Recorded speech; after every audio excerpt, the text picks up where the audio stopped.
So my advice to pastors is to listen to what happened to me. That was a very negative experience.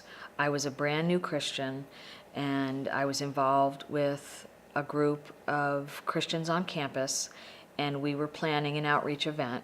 And one of our events was addressing homosexuality from a biblical perspective. I went to a planning meeting, and the other leaders, I wasn't a leader, but I was helping, the other leaders were making fun of the speaker that was coming to address homosexuality. I remember immediately feeling shame, but again, anger, and so I just stood up. And I knew in that moment, when I stood up and walked out of the room, that I had outed myself, basically, because none of these Christian leaders knew that this was what I struggled with. But I could not stay in that room. I just couldn't do it. I was like, I can't be here right now. This is not safe. And so I kind of ran out the door and down the stairs, and one of the leaders caught up with me, and she said, did we offend you?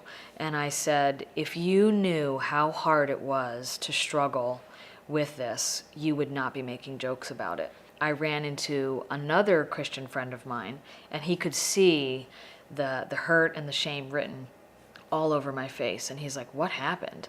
And I just broke down crying, and I spilled the whole story. And he was the first person I really told about my past relationships, my relationship with my ex-girlfriend, and what had happened with these leaders. And so they did call later that night, and they apologized. And so I was able to get reconnected with that group.